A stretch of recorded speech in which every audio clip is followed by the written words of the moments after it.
حضرت بلال بن رباح، آپ کے والد کا نام حضرت رباح تھا، حضرت بلال کے والد۔ وہ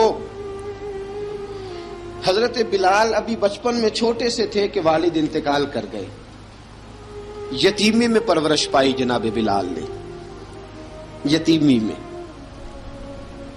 اور پھر دو بہنیں، ایک والدہ، ایک بھائی۔ حضرت بلال حبشی کا یہ خاندان مکے میں بکتا بکاتا کسی طرح عبداللہ بن جدعان کے پاس پہنچ گیا۔ بڑا پکا کافر تھا، بڑا پکا۔ ذرا اسلام کی روشنی چمکی نہ تھوڑی سی، حضرت ابوبکر صدیق رضی اللہ تعالیٰ عنہ اس رستے سے گزرتے تھے، اس رستے میں حضرت بلال کام کاج کیا کرتے تھے، بڑے محنت، بڑے جفاکش، بڑے ہمت والے۔ حضرت صدیق اکبر نے ایک دن روک کے کہا، بلال کب تک تو اتنے خداؤں کو پوجتا رہے گا، کب تک تو اتنے خداؤں کو پوجے گا، جگہ جگہ ماتھا ٹیکے گا، یہ تجھے کبھی غلامی سے آزاد نہیں کریں گے۔ میں تجھے ایک دروازہ بتلاتا ہوں، اگر تو اس دروازے پہ آئے گا تو وہ تجھے مکے کی گلی سے اٹھا کے کعبے کی چھت پہ کھڑا کر دیں گے۔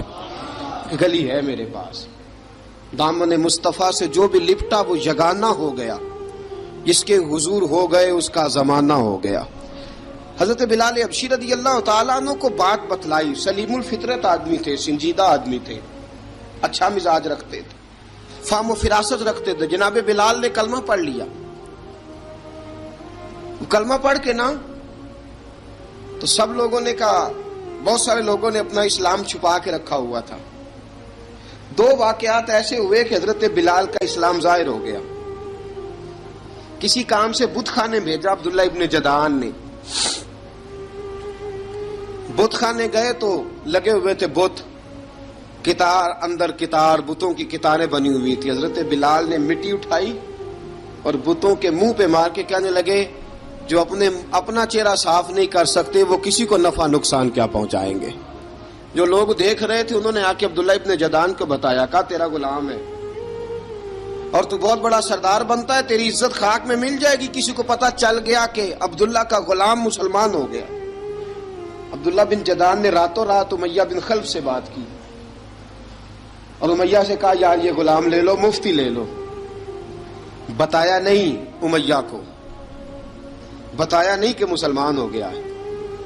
امیہ نے لے لیا۔ امیہ بڑا سخت آدمی تھا، بڑی طبیعت میں سختی پائی جاتی تھی، اللہ اکبر۔ لیکن یہ محبت اور عشق یہ چھپائے چھپتے نہیں، اور مسلمان اپنے اسلام کا اظہار کیے بغیر رہ سکتا۔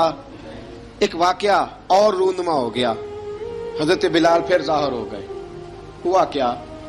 حضرت عمار بن یاسر رضی اللہ تعالیٰ عنہ،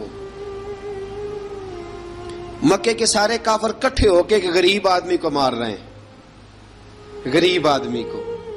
جب اندر انسان کے چور ہوتا ہے تو بڑا سے بڑا آدمی بھی بزدل ہو جاتا ہے۔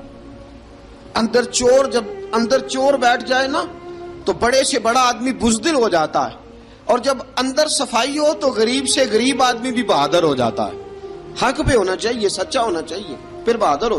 حضرت عمار بن یاسر رضی اللہ، ایک غریب آدمی، مکے کے سارے سردار مکے کے چوک میں کٹھے اور ایک دیوار کے ساتھ کھڑا کیا ہوا ہے حضرت عمار بن یاسر کو، اور کوڑے مار رہے ہیں، زور زور سے کوڑے حضرت عمار بن یاسر رضی اللہ تعالیٰ عنہ کے بدن پہ لگتے ہیں، وجود لہو لہان ہے۔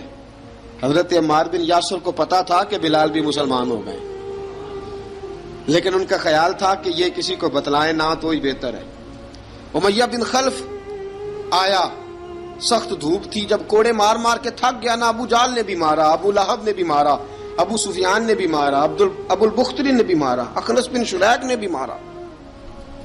امیہ بن خلف کی باری آئی تو تھک گیا نا مار مار کے، اسے پتا تھا کہ بلال بڑا سخت آدمی ہے، جو کام بھی کہو بلال کر دیتا ہے۔ امیہ نے کہا بلال سے، کہا بلال ادھر آ۔ حضرت بلال گئے، کہا یہ کوڑا پکڑ اور اس کو مار۔ جناب بلال نے کوڑے کی طرف دیکھا، پھر حضرت عمار کی طرف دیکھا۔ جناب عمار نہ دیوار سے ذرا آگے ہوئے تھوڑے سے، کانپتی ٹانگوں کے ساتھ تھوڑے آگے ہوئے اور حضرت بلال کے کان میں کہنے لگے یار 2-4 کوڑے مار لے، میرا کیا ہے، مجھے تو مار پاڑی رہی ہے نا، چل تو نہ اب اظہار نہ کر بیٹھنا، 2-4 کوڑے مار لے۔ حضرت سیدنا بلال حبشی نے نظر اٹھائی، جب پتا ہونا کہ سامنے آگ ہے اس میں کودنا بڑا مشکل کام ہے، جب پتا ہونا سامنے دریا ہے اس میں چھلانگ لگانا بڑا مشکل ہے، موت نظر آ رہی ہو تو اس طرف قدم اٹھتے نہیں۔ حضرت بلال کو پتا تھا یہ سارے کٹھے ہیں اور مجھے بھی ماریں گے، کوڑا دیا ہے اور اسلام اجازت دیتا ہے رخصت کی۔ آپ کی گن پٹی پہ کسی شخص نے پسٹل رکھ دیا اور اس نے کہا کہو کہ میں کافر ہوں تو اجازت ہے، کہہ دو، جان بچاؤ، اسلام اجازت دیتا ہے۔ لیکن سیدنا بلال، حضرت بلال رضی اللہ تعالیٰ عنہ، حضرت بلال حبشی رضی اللہ تعالیٰ عنہ نے حضرت عمار بن یاسر نے کہا یار تو 2-4 کوڑے مار لے لیکن اپنا آپ بچا۔ حضرت بلال کہنے لگے ٹھیک ہے، حضرت بلال کہتے ہیں ٹھیک ہے میں 2-4 کوڑے مار لیتا ہوں لیکن اپنا آپ بچا لیتا ہوں۔ اب جلدی سے امیہ بن خلف چلایا، کہنے لگا تجھے کہا کوڑا مار، پکڑ کوڑا۔ حضرت بلال نے کوڑا ہاتھ میں لیا، ایک دفعہ امیہ کی طرف دیکھا، پھر ابو جہل کی طرف دیکھا، پھر ابو لہب کی طرف دیکھا، سارے کافروں پہ نظر دوڑائی اور پھر عمار بن یاسر کی طرف دیکھا، کہا عمار تو مار کھا سکتا ہے تو میں نہیں کھا سکتا، عمار تیرے وجود پہ زخم لگ سکتے ہیں تو میرے پہ نہیں لگ سکتے، عمار جس خدا کا تو کلمہ پڑھتا ہے اسی کا میں پڑھتا ہوں، اور جس زلفوں کا تو قیدی ہے میں بھی اسی محمد عربی کی زلفوں کا قیدی ہوں۔ اب دیکھ ذرا مل کے مار کھانے میں کیا مزہ ہے، ذرا دیکھتے ہیں ذرا کٹھے ہو کے ظلم سہنے میں کیا لطف آتا ہے۔ حضرت سیدنا بلال حبشی نے زور زور سے کوڑا گھمایا، اعلان بغاوت ہونے لگا ہے، بلال آنے لگے ہیں میدان عمل میں۔ جناب بلال نے زور زور سے کوڑا گھمایا اور گھما کے دور پھینکا اور امیہ کی طرف دیکھ کے کہنے لگے یہ عمار اکیلا نہیں، اسے تنہا نہ سمجھنا، یہ اکیلا مار نہیں کھائے گا۔ اشہد ان لا الہ الا اللہ واشہد ان محمدن عبدہ ورسولہ، فرمایا تیاری کر کے نکلو، اب عمار اکیلا مار نہیں کھایا کرے گا، جب عمار مار کھائے گا تو اس کے ساتھ حصہ داری کرنے بلال بھی آیا کرے گا۔ حضرت بلال میدان عمل میں، اب کافروں پہ سناٹا چھا گیا۔ بلال تیری جرت، تیری یہ ہمت، تو انکار کرے، تیرا یہ چارہ، تیرے منہ سے یہ لفظ نکلے، ان الذین قالوا ربنا اللہ ثم استقاموا تتنزل علیہم الملائکہ الا تخافوا ولا تحزنوا وابشروا بالجنۃ التی کنتم توعدون۔ رب فرماتا ہے تم کہو میں نے اللہ کو مان لیا، رب کو مان کر پھر ڈٹ جانا، تمہاری دنیا مدد کرے نہ کرے اللہ تمہاری مدد کے لیے فرشتوں کا نزول فرما دے گا، لوگ مدد کرے نہ کرے اللہ کے فرشتے تمہاری مدد کریں گے۔ جناب سیدنا بلال نے اعلان کر دیا میں نہیں ماروں گا، ادھر آ ستمگر ہنر آزمائیں، تو تیر آزما ہم جگر آزمائیں، فرمایا کر لو تیاری آ جاؤ۔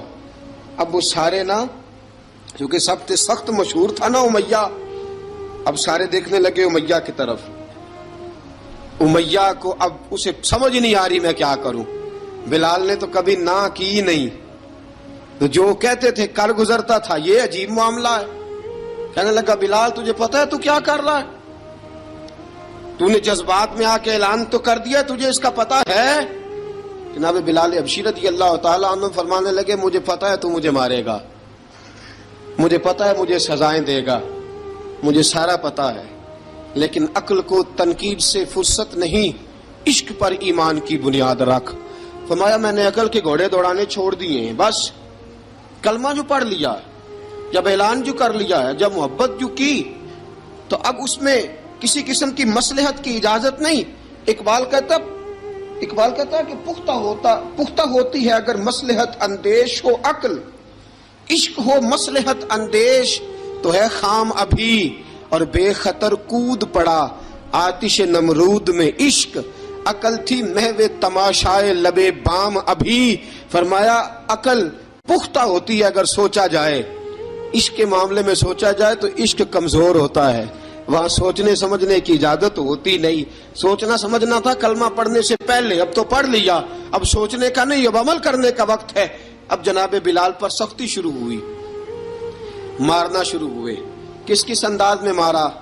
لوہے کی سلاخیں پہنا کر عرب کی تپتی ہوئی ریت پہ لٹا دیا. جب لوہا گرم ہوتا، سلاخیں گرم ہوتی، وہ وجود کو لگتی، پہلے خاموش رہتے. پہلے علامہ ندوی نے لکھا پہلے چپ رہتے، پہلے احد احد نہیں کہتے تھے، پہلے احد احد نہیں کہتے.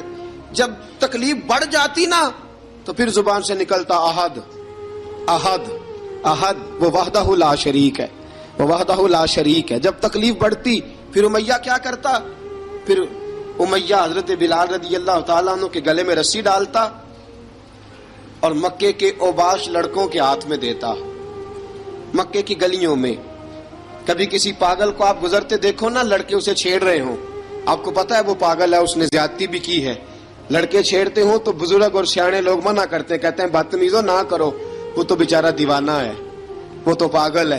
مکے کی گلیوں میں حضرت بلال جب گلے میں رسی ڈال کے، ذرا دوستوں خیال تو کرو، بٹن کھلا ہو تو ہم بازار میں جانا پسند نہیں کرتے، کپڑے تھوڑے میلے ہوں تو گلی میں نکلتے نہیں. بلال تو مہذب آدمی ہے، سنجیدہ آدمی ہے، یہ کیا ہو رہا؟ حضرت بلال کے گلے میں رسی ڈال کے نا، جب مکے کی گلیوں میں وہ نوجوان دوڑایا کرتے تھے، حضرت بلال رضی اللہ تعالیٰ عنہ کے قریب سے گزرتے تو گزرنے والے بھی عجیب بات کرتے. کوئی کہتا ذرا اور کلمہ پڑھ، کوئی کہتا بلا اب اپنے خدا کو تجھے بچائے، کوئی کہتا بلال تجھے کیا ضرورت پڑی تھی یہ سارا کچھ کرنے کی. ایک آدمی آیا کہنے لگا بلال اگر تیرا رب سچا ہے، تیرے رسول سچے ہیں، پھر تجھے بچاتے کیوں نہیں؟ پھر تجھے بچاتے کیوں نہیں؟ جب تو اتنا مخلص مومن ہے اور اتنا تیرے اندر خلوص پایا جاتا ہے تو وہ آتے کیوں نہیں تیرے دفاع کے لیے؟ وہ تیرے لیے ڈھال کیوں نہیں بنتے؟ حضرت بلال حبشی کا جواب بڑا زبردست تھا. جناب بلال کہنے لگے میں مخلص تو ہوں، میرا رب قادر بھی ہے، لیکن فرمایا جب تم جاتے ہو نا بازار میں برتن خریدنے، مٹی کا برتن لینا ہو تو ذرا ٹھوک بجا کے چیک کرتے ہو کچا ہے کہ پکا ہے. فرمایا رب رسول بھی ذرا ٹھوک بجا رہے ہیں کچا ہے کہ پکا ہے. فرمایا میں دعا کرو میں امتحان میں پورا اتروں، دعا کرو میں امتحان میں پورا اتروں. وہ ذرا مجھے ٹھوک بجا کے چیک کر رہے ہیں، ٹھوک بجا کے. حضرت بلال حبشی مارا ستایا تینوں لب دیاں آپ گواچے، سانو اپنی خبر نہ کوئی، ساتھوں پارے ککھ گلیاں دے، سانو آخ دے لوگ شدائی، ننگ نموس دا ساڑ کے چولا، گل پہنے تاج گدائی، آزم اپنا آپ گوایا ہے تاں یار نے چاتی پائی. حضرت بلال حبشی اتنی مار اتنی تکلیفیں. اچھا حضرت صدیق اکبر گزرے. اچھا ایک بات اور لکھی ہے سیرت نگاروں نے، وہ کہتے ہیں کہ ایک تو تھا نا جب تکلیف ہوتی تھی تو احد احد کہتے تھے، ایک جب کوئی کافر نظر آتا تھا نا اس طرح بندہ چڑھاتا نہیں کسی کو، جب کوئی بے ایمان کافر نظر آتا حضرت بلال کو تو آپ فرماتے احد احد احد، اللہ ایک ہے، اللہ ایک ہے، اللہ ایک ہے، اللہ ایک ہے. جب کوئی نظر آتا اب وہ مارتا. پھر آہستہ آہستہ وظیفہ پاک گیا، پھر سارا دن احد احد چلتا رہتا، سارا دن احد احد چلتا رہتا. حضرت صدیق اکبر گزرے قریب سے، بڑی تکلیف ہوئی. جناب ابو بکر صدیق رضی اللہ تعالیٰ عنہ نے کہا بلال اونچی ذکر نہ کیا کر، آہستہ کر لیا کر، اونچی آواز میں مارتے جو ہیں تجھے تو اس طرح کر، ذرا ذکر دو ہے نا، ایک ذکر جلی ہے ایک ذکر خفی ہے، تو دل میں ذکر کر لیا کر، اونچا نہ کیا کر، مار سے تو بچ جا. تو بلال نے کہا ٹھیک ہے، آپ نے جو نسخہ دیا اس پہ عمل کروں گا. 2 دن حضرت بلال حبشی نے دل میں ذکر کیا، مار ہی نہیں پڑی، مار ہی نہیں پڑی. جفا جو عشق میں ہوتی ہے، اقبال کہتا ہے جفا جو عشق میں ہوتی ہے وہ جفا ہی نہیں، ستم نہ ہو تو محبت میں کچھ مزہ ہی نہیں. حضرت بلال کو مارنا نہ پڑی، 2 دن مار نہ کھائی تو تیسرے دن امیہ داخل ہوا تو کہنے لگے احد احد احد. اس نے پھر پکڑ لیا درہ، پھر اٹھایا کوڑا، پھر لگا مارنے. جناب حضرت بلال حبشی رضی اللہ تعالیٰ عنہ کو مار پڑ رہی ہے. جناب صدیق اکبر گزرے، کہا بلال تجھے منع کیا تھا، تو پھر شروع ہو گیا ہے. کہا حضور آہستہ ذکر کرنے میں مزہ ہی نہیں آتا، یہ مجھے مارتے نہیں، کسی کو کیا پتا چلے گا کہ بلال پہ سختیاں ہو رہی ہیں. حضرت بلال حبشی. اب سیدنا صدیق اکبر فرماتے ہیں کہ رسول پاک گزرے